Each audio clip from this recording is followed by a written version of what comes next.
Esta es la primera transmisión que estamos haciendo en español. La conferencia, que se inició ayer, convoca a más de 5.000 delegados de 188 países miembros de la OIT. Estos delegados son representantes de gobiernos y de organizaciones de empleadores y de trabajadores. Hay un tema que está rondando todas las discusiones de la OIT en estos tiempos, y es el tema del futuro del trabajo. Y más allá de la OIT, también es una preocupación generalizada, porque están habiendo cambios drásticos, transformaciones radicales en la sociedad, en las formas de producción, y no sabemos qué va a pasar con nuestras vidas, no sabemos qué va a pasar con las vidas de nuestros hijos, nuestros nietos. Todo esto genera preocupaciones a diversos niveles, y la OIT, que desde hace 100 años, que se cumplen en 2019, está trabajando en los temas laborales, lógicamente se ha encargado de generar una gran reflexión sobre este tema, una reflexión mundial, de la cual vamos a comentar algunos aspectos a continuación. Estamos transmitiendo desde la Conferencia Internacional del Trabajo y me acompañan la coordinadora de la Iniciativa sobre el Futuro del Trabajo de la OIT, María Luz Vega, que esta iniciativa es una de las 7 iniciativas del centenario de la OIT. Y me acompaña también José Manuel Salazar Siniñax, quien es el director regional de la OIT para América Latina y el Caribe, y quien además ha sido comentarista sobre el tema del futuro del trabajo en la región. Porque vamos a hablar hoy en particular de lo que está sucediendo en América Latina. La primera pregunta, entonces, tiene que ver con el título que tiene esta sesión. Si decimos que hay unas fuerzas poderosas que están forjando el futuro del trabajo en América Latina, ¿podemos, José Manuel, saber cuáles son algunas de estas fuerzas? Sí, cómo no. Bueno, como dices, buenos días, buenas tardes, buenas noches. Un gusto estar aquí en el programa con María Luz. Hay varias fuerzas, sin duda, que están impactando. Una que es un poco invisible, pero tal vez es la más segura, la más cierta, que es las fuerzas demográficas. Hay un proceso de envejecimiento de las poblaciones de la mayoría de países de América Latina y no es menor. O sea, quisiera compartir un dato. Población mayor de 65 años, en el año 2000 eran 30 millones de personas. En el año 2050 la región va a tener 155 millones de personas mayores de 65 años. Se multiplica por 5 veces. Entonces, esto tiene impactos enormes sobre los sistemas de pensiones y también va a crear una enorme demanda de nuevos trabajos en todo lo que es la economía del cuidado. Bueno, ahí hay fuerzas demográficas, otros países están perdiendo el bono demográfico, que es más bien la proporción de gente joven. Luego podemos tal vez conversar un poco más sobre eso. Segundo, por supuesto, está todo este cambio tecnológico acelerado, este tsunami de nuevas tecnologías que nos está impactando. Esta es una conversación, si se quiere, que nos viene del norte, de los países desarrollados, pero la automatización, la robotización, la digitalización del mundo del trabajo está impactando y está ocurriendo en América Latina. Ahí también podemos tal vez expandir después. Y hay otro gran número, digamos, de impactos en diferentes sectores en América Latina y sobre todo en las habilidades, porque va a haber habilidades que rápidamente se están volviendo obsoletas y una gran demanda por nuevas actividades, habilidades y competencias laborales, que pone gran presión sobre los sistemas educativos y los sistemas de formación profesional. Y solo para enumerar, digamos, el título, muy importante, una fuerza es la matriz productiva, el desarrollo productivo.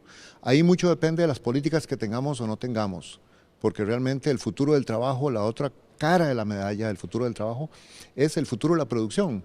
Y si no hacemos la tarea del desarrollo productivo, no vamos a crear un mejor futuro del trabajo. Lo dejo ahí para un primer comentario, ¿no? Sí, vemos que el futuro se acerca rápidamente. La sensación en estos últimos años es grande y la discusión sobre el futuro del trabajo se está produciendo en todas partes. María Luz, ¿por qué no nos comentas un poco?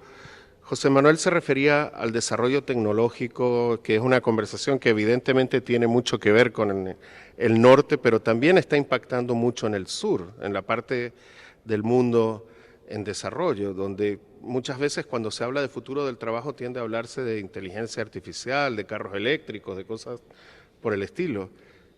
Va a suceder esto porque son sociedades que tienen un caleidoscopio de realidades, ¿verdad? Bueno, también buenos días, buenas tardes y buenas noches.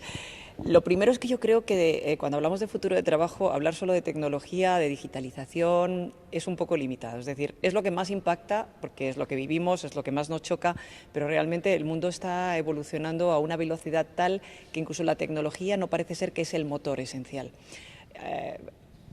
Sin duda es una gran fuerza, es una fuerza que nos llama mucho la atención y que incluso nos sobrepasa porque no tenemos tiempo a adaptarnos a los cambios. Ese es el mayor problema que estamos viviendo en este futuro del trabajo. No es la primera vez que vivimos un futuro del trabajo. ¿Cuáles son los efectos de los cambios tecnológicos? Son enormes y varían mucho también en función de cada una de las regiones.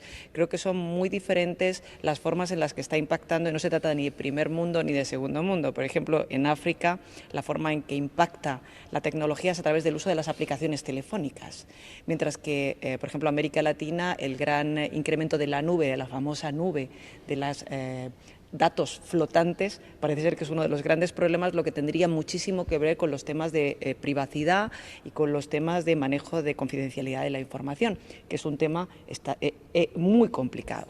Para mí, o desde un punto de vista de lo que la OIT observa en la tecnología, lo que imprime la tecnología, es un cambio en las formas de ejecutar las actividades. Va a haber un cambio no solo que va a impactar en las cuestiones que José Manuel señalaba y que son obvias, como es el caso de las competencias y las habilidades, sino también en el sentido de que las formas y las relaciones de trabajo van a ser diferentes. Digamos que el ser humano ya no trabaja para otro ser humano como principio, sino trabaja incluso para una plataforma que nadie sabe qué es realmente, salvo que es una plataforma. El concepto mismo que inventó la OIT hace casi 100 años, 99 en octubre de este año, deja de pasar de ser un empleador identificable, persona jurídica humana, para convertirse en algo que nadie sabe muy bien qué es. Estos son los retos a los que nos enfrentamos, que son incertidumbre, y es lo que genera esta sensación nueva de este futuro del trabajo de inseguridad, de incertidumbre y de, en cierto modo, de desasosiego. Bien, estamos conversando sobre el futuro del trabajo desde la Conferencia Internacional de la OIT en Ginebra. Esta es la sesión en español. Pueden mandarnos preguntas a través de Facebook y con gusto las vamos a pasar a nuestros entrevistados. Vamos a seguir en la misma línea, José Manuel, porque hablando de los avances tecnológicos, los que vivimos en América Latina sabemos que las sociedades son completamente estratificadas y hemos visto, por ejemplo, como en algunos lugares ya están poniendo enchufes para los automóviles eléctricos y en otros lugares parece que todavía estuviéramos anclados en el siglo pasado, pero lejos en el siglo pasado. ¿Cómo conviven estas dos realidades? Porque también hay fuerzas poderosas que estamos arrastrando. ¿Qué pasa, por ejemplo, con la informalidad? ¿Qué pasa con el desempleo? ¿Cómo impacta, cómo se ve el futuro desde esa plataforma? Bueno, yo creo, Luis, que esto me da el espacio para decir que cuando hablamos del futuro del trabajo hay que partir de los pies en la tierra, el presente del trabajo, ¿no? Y que nos viene de las tendencias del pasado. Si vemos la situación actual, inicial de América Latina, hay un poco más de 260 millones de personas en la fuerza de trabajo, con 8.4% de desempleo, o sea, alrededor de 26 millones de personas desempleadas. Hay un desempleo juvenil, 1 de cada 5 jóvenes, es prácticamente el 20% que busca empleo no lo encuentra. Hay unos 20 millones de ninis que ni estudian ni trabajan. Casi el 50% de los jóvenes que encuentran trabajo, sin embargo, están en la informalidad.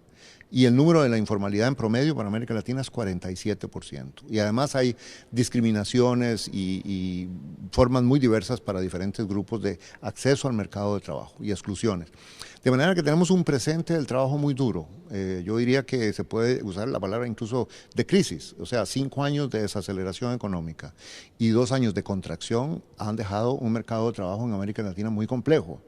De manera que hay mucho, es una especie como de tormenta perfecta, ¿no? Que nos vienen huracanes del pasado y de esta desaceleración, y huracanes de lo que hablábamos, un poco del futuro, ¿no? De las tendencias demográficas y de la tendencia de la tecnología. De manera que Ahora después tenemos que conversar de qué hacer, ¿no? Porque obviamente es mucho lo que nos enfrenta, pero una de las líneas de trabajo es la informalidad, no necesariamente la nueva, sino esa informalidad, 47-50%, que venimos arrastrando, que en algunos países como Perú es 70%.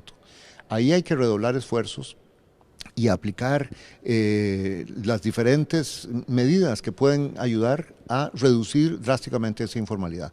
Algo que es un común denominador de esto es que América Latina tiene que crecer más. Con un crecimiento de 1.5, 2%, que es lo que tenemos ahora, no va a ser suficiente para reducir la pobreza, no va a ser suficiente para reducir la informalidad, ni para satisfacer las demandas de la clase media, que ahora es tan exigente y tan impaciente con las redes sociales y demás. De manera que hay que buscar un crecimiento de un 5, 6%, podemos expandir un poco más sobre esas ideas y cómo. Hay cosas que los gobiernos y que los empleadores, las empresas, los trabajadores pueden hacer para buscar. Vemos países asiáticos que han logrado mantener crecimientos de 7, 8% por 2 o 3 décadas de manera sostenida. Hacia ese futuro tenemos que avanzar, porque si no hay un mejor futuro del crecimiento y un mejor futuro de la producción, no va a haber un mejor futuro del trabajo. Sí.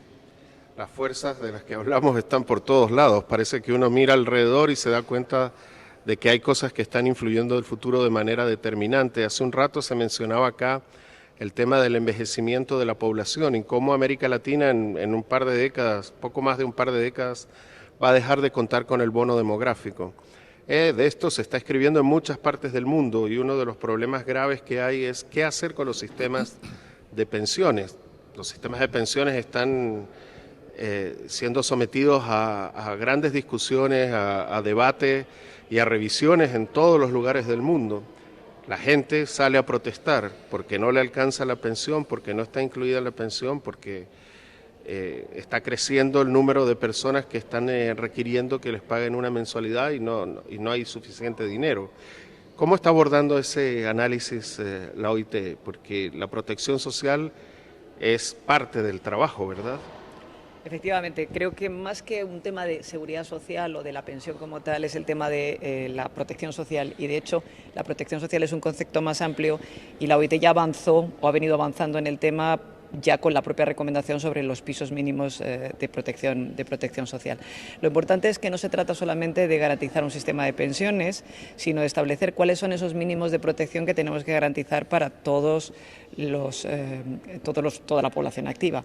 Tenemos que darnos cuenta que con un envejecimiento de la población no se trata solamente de, establecer una edad mayor para la jubilación, sino que también hay una aspiración de determinados seres humanos a trabajar más tiempo. Es la famosa economía que se llama en inglés la economía de plata, la cual le llaman en inglés la economía de plata, Silver Economy, que es la necesidad de determinadas personas que antes buscaban el ocio de seguir trabajando y no solo por motivos económicos, sino también por motivos de una aspiración personal. Están cambiando también las aspiraciones de todas las edades, incluidas las edades que se suponía que tendrían que entrar en su periodo de descanso, porque cambia la proyección de vida.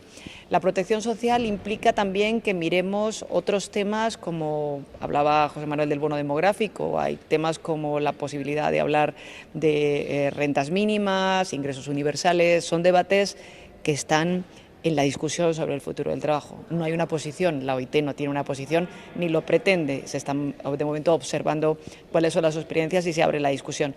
Lo que sí queda claro para la OIT es que, teniendo en cuenta que entre sus principios constitucionales desde 1919 la dignidad y la justicia social son elementos básicos, cualquier tipo de decisión que se tome para el futuro del trabajo va a tener que garantizar que todo el mundo tenga una protección mínima que le garantice una vida digna.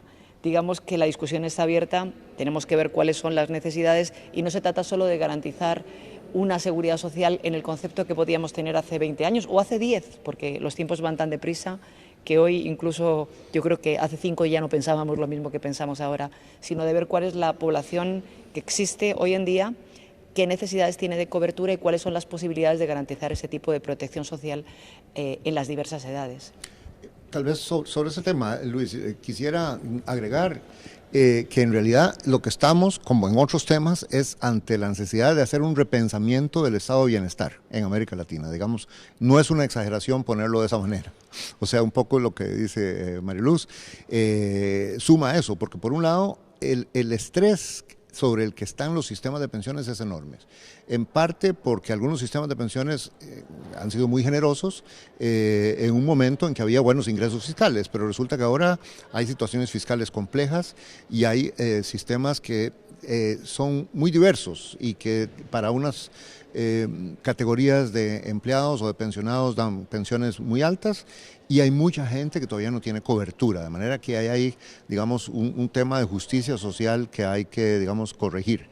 Pero también es repensar el estado de bienestar, porque el estado de bienestar que tenemos fue copiado, digamos, adaptado, digamos, inspirado, tal vez no copiado, en un momento en que había una revolución industrial, y para trabajadores industriales y trabajadores del Estado. Y ahora estamos hablando que este mundo nuevo del trabajo está trayendo una gran cantidad de trabajadores independientes.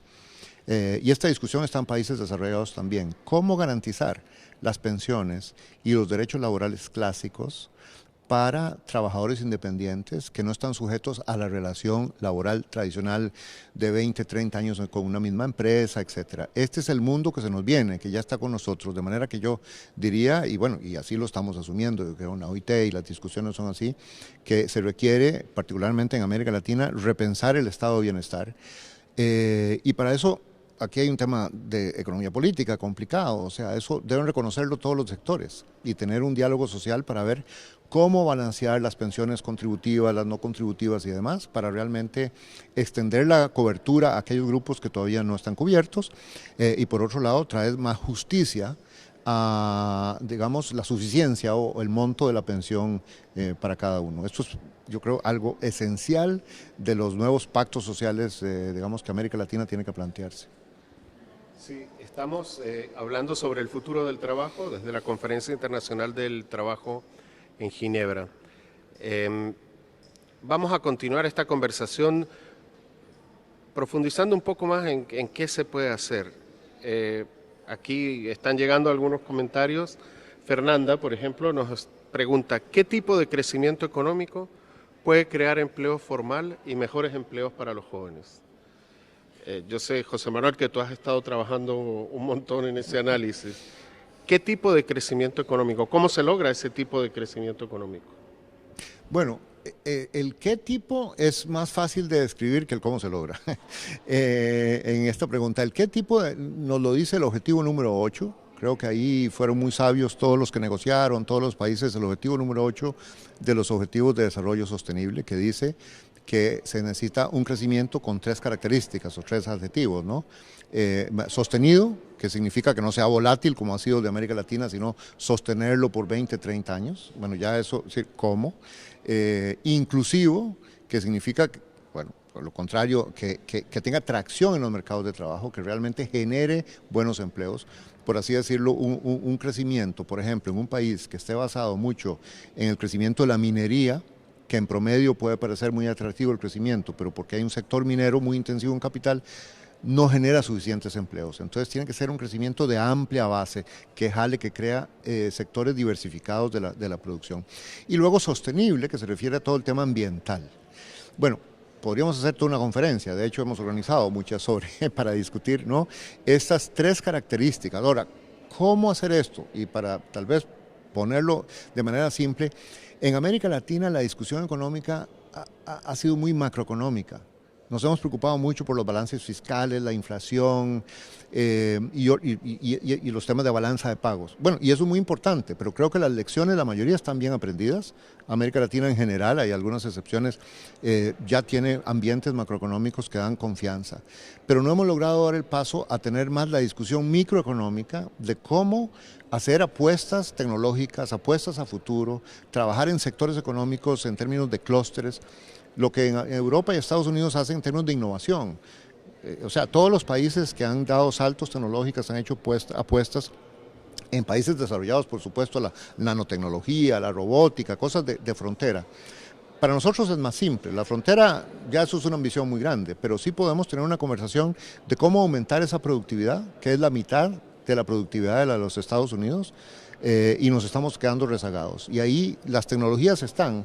El tema es cómo organizarlas en los sectores productivos, cómo colaboran el sector público, el sector privado, los trabajadores. Y por eso hablamos mucho de que ha llegado la hora del diálogo social para el desarrollo productivo, que ya no sea un diálogo social solo de los temas de cómo se distribuyen las ganancias de productividad. Bueno, pero primero hay que tener es productividad que crezca, es un diálogo social que se concentre en cómo hacer crecer la productividad para que haya dinero para crear los empleos que se requieren, para financiar las pensiones, para crear el nuevo estado benefactor, etcétera. De manera que ahí, en ese nuevo paradigma productivo que interfiere o que, digamos, tiene una interfase con la tecnología, tenemos mucho que hacer, hay muchas lecciones y experimentos interesantes en América Latina, pero hemos sido tímidos en hacer las políticas de desarrollo productivo que este momento está demandando. Bueno, hemos estado leyendo en los últimos tiempos muchos artículos sobre el futuro del trabajo y hay muchas películas de ciencia ficción que tratan del tema. Todo esto le llega mucho a la gente. Por ejemplo, aquí Marimba, un usuario de Facebook, pregunta: ¿le tenemos que tener miedo a los robots? ¿Nos van a robar los trabajos? ¿Cuánto de verdad hay en esto? Yo agrego, ¿cuánto de verdad hay en esto para un país de América Latina? Hombre, yo no soy futuróloga. Es decir, por mucho que trabaje en el futuro del trabajo, ¿verdad que Julio Werner hace casi más de 120 años todo lo que predijo se cumplió? Pero fue para bien. Es decir, existe un cohete que va a la Luna, hay submarinos y todo fue bueno y excelente. Es decir, miedo a los robots, yo creo que no hay que tenerle más miedo que a cualquier otra máquina. En el fondo yo sigo teniendo miedo a las máquinas porque uno no sabe nunca cómo van a reaccionar. Pero yo creo que hay mucho de tecnopesimismo, hay mucho de exageración sobre los robots y hay mucho también de ciencia ficción sobre las predicciones. Creo que no es la primera vez que existen cambios técnicos. Por supuesto, a nosotros los que se produjeron en el año 50 o en el año 70 nos parece que no fueron tan importantes, pero el hecho de que se creara la máquina de vapor creo que fue un cambio mucho más radical que el que estamos viviendo hoy en día. Revolucionó el mundo y fue la verdadera revolución después de la paleolítica. Y bueno, estamos aquí todos y se generó más trabajo, sí, con un cierto impacto, se generó un trabajo que a veces no era para nada el trabajo que hoy consideramos decente o digno, había explotación, pero también generó nueva conciencia social, la idea de los derechos y la idea también del estado de bienestar, la idea de muchas cuestiones que hoy en día son parte de nuestro acervo político, social y humano. Entonces yo creo que no hay que tenerle más miedo no hay que tener más miedo que el miedo normal que uno tiene a cualquier cosa y que los robots no son más que muchas veces algo que aparece en la pantalla y que pueden ser muy útiles. Yo creo que a mí me encantaría tener un robot en casa que hiciera las cosas por mí. A ver, yo quisiera un poco reaccionar, estoy totalmente de acuerdo, totalmente de acuerdo. Personalmente soy más un tecno-optimista. A mí me parece que en realidad lo que está sucediendo y se va a profundizar con la aceleración del cambio tecnológico es que va a haber un cambio enorme en las habilidades y en las competencias que se demandan. Entonces esto impone un reto enorme para los sistemas educativos, para los sistemas de formación profesional, para las familias y para las personas. Porque yo creo que una de las cosas que hay que tener muy claras, digamos como un consejo para padres de familia, para muchachos y muchachas jóvenes, es hay que ahora aprender a lo largo de la vida. O sea, con el cambio tecnológico acelerado, no se trata de estudiar escuela, colegio y los que tienen la fortuna de ir a la universidad y luego ir al mundo del trabajo. No, hay que estar, no solo tener la educación formal, que es importante, pero tener desde una edad temprana una vinculación con el mundo del trabajo y aprender las destrezas que el mundo del trabajo demanda, que son técnicas, pero que son también socioemocionales, ¿no? Carácter, creatividad, liderazgo, y esto nos lleva al tema de los robots. O sea, lo que tenemos que aprender son las habilidades humanas, socioemocionales. Ahí los robots no compiten con nosotros y muchos de los empleadores están buscando eso precisamente ahora, ¿no? Y yo realmente, para terminar con esa reflexión, le tengo más que tenerle temor, y creo que así debería ser, a las nuevas tecnologías. Lo que hay que tener temor es a las viejas tecnologías, esas tecnologías que nos tienen con un 50% de la productividad en América Latina, que no logramos crear los empleos formales, que nos mantienen en esta informalidad. O sea, son las tecnologías del pasado lo que nos debería preocupar, no las tecnologías nuevas que nos quedan grandes oportunidades. Justamente llega aquí una pregunta de un usuario, Anders. Entonces, ¿qué recomiendas que deberían estudiar mis nietos? Porque si todo está cambiando, ¿qué hacemos? Bueno, ahí hay varias reflexiones, como recomendar exactamente, pero las reflexiones es que en la medida en que los países retomen un crecimiento fuerte, realmente todo lo que son matemáticas, ingeniería, ciencias y demás, eso va a tener mucho futuro. Creo, es un dato bien documentado en varios reportes de organismos internacionales y otros que hay una distorsión en América Latina. Hay problemas de calidad, pero también hay mucho graduado y muchos estudiantes en ciencias sociales. Ciencias sociales son importantes, yo soy economista, mea culpa, ¿no? Pero ciertamente se requiere un rebalanceo en los sistemas educativos para tener más estas, digamos, carreras prácticas de ingeniería y demás que van a ser sumamente demandadas por el mundo del trabajo del futuro. Y lo otro es que tenemos que cambiar esta idea de que la formación profesional es para los jóvenes que fracasan en ir a una universidad. Si uno ve lo que es los sistemas de aprendizaje en Alemania, aquí en Suiza, en la mayoría de los países europeos, permiten, sí, son trabajos primero que todo altamente técnicos. La mayoría de los trabajadores de la BMW, de la Mercedes-Benz en Alemania, son no ingenieros graduados de las universidades, sino aprendices de 3 o 4 años de aprendices para maquinaria muy fina, de alta tecnología, de manera que tenemos que rebalancear también un poco, tanto a nivel o sea, la estimación y la calidad de los sistemas de formación profesional. Se va a requerir mucho más de carreras de 3 y 4 años, que al final van a permitir un empleo con mucho más seguridad.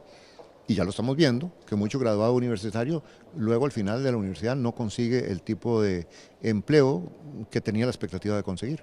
Si puedo añadir algo, hay ahora una nueva tendencia que está surgiendo, sin perjuicio que estoy de acuerdo con José Manuel, en la cual que indica que el futuro va a requerir también muchísimo más de carreras relacionadas con el arte y con las ciencias humanas. Esencialmente no hay que olvidar que va a haber en este futuro que estamos viviendo problemas de salud, y sobre todo salud mental, que es ahora mismo la gran plaga de la sociedad. La enfermedad que más mata son las relacionadas con las enfermedades mentales y el estrés. Está comprobado directamente y ya hay datos de la Organización Mundial de la Salud al respecto, aparte de la contaminación y otra serie de cuestiones. Por lo tanto, recomendar, sí es cierto que va a haber un cambio en cuáles son las recomendaciones, pero también va a haber una importante, yo creo que importante posibilidad para estudiar carreras que están más relacionadas con el ser humano. Digamos un nuevo humanismo, un poco la Da Vinci, pero revitalizado y muy centrado en la necesidad de fortalecer la psicología y el apoyo al ser humano. Estamos teniendo una conversación sobre el futuro del trabajo en español desde la Conferencia Internacional del Trabajo de la OIT. Estamos hablando de una serie de temas que influyen en la manera como nos relacionamos con las ocupaciones. Hay temas que parece que son difíciles de ver todavía en América Latina, porque uno se pregunta y dice, bueno, países, aquí un usuario me pregunta, ¿cuál es la diferencia entre el futuro del trabajo en un país como México, Brasil, comparado con los europeos? O sea, los desafíos son claramente distintos. En los dos países hay temor de perder empleo, en los dos países hay temor a lo que pueda suceder y hay, diría, bastante incertidumbre. Incertidumbre es la palabra que está muy asociada con el futuro del trabajo en este momento. A nivel de la iniciativa sobre el futuro del trabajo, ¿cómo se está haciendo esa conversación, teniendo en cuenta que tenemos tantos tipos de países diferentes? Bueno, en principio la OIT tiene una vocación mundial. Tú has bien dicho, Luis, al principio, la cantidad de países, casi 200 que estamos representando. Por lo tanto, lo que la iniciativa está haciendo es, teniendo en cuenta las peculiaridades regionales y las tendencias regionales, focalizarse en recomendaciones comunes, porque el director general, que es quien lidera la iniciativa, quiere buscar realmente reacciones prácticas, disruptivas y que tengan sentido para las políticas de cualquier país, desde México, como tú hablabas, o desde Nicaragua, me da igual, hasta Djibouti, por irnos más lejos en África, por no siempre poner a los países europeos. Lo importante es buscar recomendaciones que sean aplicables para todos los países, y es así como estamos intentando verlo, pero también teniendo en cuenta las posibilidades regionales. Yo creo que José Manuel puede hablar un poco más de América Latina que yo al respecto. Se quiere también enfocar, y de hecho están las reuniones regionales, que yo creo que que nos van a permitir desarrollar el tema del futuro del trabajo, porque sí hay peculiaridades. Creo que hay muchos puntos comunes, pero hay diferencias que son importantes. El sector informal o la economía informal es algo que existe prácticamente en todo el mundo, pero por ejemplo en Europa lo que nosotros llamamos economía informal se conoce mucho más como el trabajo no declarado o la economía sumergida. Tiene características diferentes. Ahí yo lo que diría es que tal vez facilita pensar cuál es la diferencia entre la conversación y las preocupaciones de una Alemania, de una Suiza, de una Austria sobre el futuro del trabajo y Brasil, México, Costa Rica o Colombia. Pensar en la producción, porque si uno piensa lo que es, digamos, la matriz productiva o la estructura productiva de Colombia o de Brasil, es mucho más heterogénea y en gran parte más subdesarrollada que la estructura productiva de Alemania. O sea, Alemania es un país que ya en general tiene altísimos niveles de competitividad, tiene una muy amplia base de producción, donde la agricultura es un porcentaje muy bajo y es una transición hacia ser un país sumamente industrializado. Mientras que si uno piensa en México, por ejemplo, tiene 60% de informalidad, un 20 o más por ciento de personas en el sector agrícola. Esas características hacen que este tema de las políticas de desarrollo productivo, de cómo dar ese salto, que ya Alemania, que ya Suiza, que ya Dinamarca dieron hace mucho, pero que países latinoamericanos todavía no lo han dado, y que tienen algunos sectores en la frontera, sí, compiten muy bien, sectores exportadores y demás, pero hay un predominio enorme de micro y pequeña empresa. En América Latina, en 14 países en promedio, el 28% del empleo es cuenta propia, el famoso cuentapropismo. La mayoría, bueno, hay algunos profesionales liberales y demás, eso es un 3%, pero la mayoría de ese 28% es cuentapropismo pobre, informal, es autoempleado por sobrevivencia. Otro 28% es microempresa de menos de 5 empleados. O sea, el 56% del empleo en América Latina es o cuenta propia o microempresa. De nuevo, este es un tema realmente de desarrollo productivo. Tenemos que avanzar a tener mucho más alto porcentaje de empleo en empresas grandes y empresas medianas, en donde la calidad del empleo es mucho mayor, los salarios son más altos, la productividad es más alta. Bueno, después de casi 45 minutos de conversación, se pasó rápido, ¿no? Estamos a punto de concluir esta transmisión. Entonces, ¿qué se le puede decir a la gente que anda pensando en qué trabajarán mis hijos en el futuro y en qué trabajarán mis nietos en el futuro? ¿No van a tener lo mismo que yo tengo? ¿Van a llegar los robots o continuará la informalidad con los robots? ¿Qué pasa? Porque esto no es ciencia ficción, es la vida cruda y real, ¿no? Yo creo que mis padres y mis abuelos pensaron lo mismo. Es decir, no creo que cambiemos, nos asusta un poco porque nos parece hoy diferente o quizá por la velocidad que parece más rápida o que es más rápida, de hecho. Yo creo que todos hemos vivido por generaciones incertidumbres, quizá ahora las generaciones se solapan mucho más deprisa, pero lo cierto es que yo creo que, estoy con José Manuel, hay que ser absolutamente optimista. Creo que hay que manejar la situación, tomarla, y yo creo que estamos en la medida de hacerlo. En la OIT por lo pronto lo estamos haciendo, y yo creo que tener organizaciones como la OIT, que celebra su centenario después de 99 años, que van a ser 100, con los mismos valores, y que esos valores siguen siendo necesarios, imprescindibles y la base del desarrollo humano, me parece que ya es una promesa de que tenemos un futuro y un futuro del trabajo que tiene sentido. Sí, yo lo que diría, bueno, sí, la pregunta es un poco qué decirle o qué reflexión para los padres de familia y las personas. Creo que tal vez un mensaje clave es que la apuesta por la educación paga. Es decir, es clara, las estadísticas son clarísimas. Entre mayor sea el nivel educativo, mayores los ingresos y mayor la probabilidad de conseguir un buen empleo. Pero eso es solo para las familias.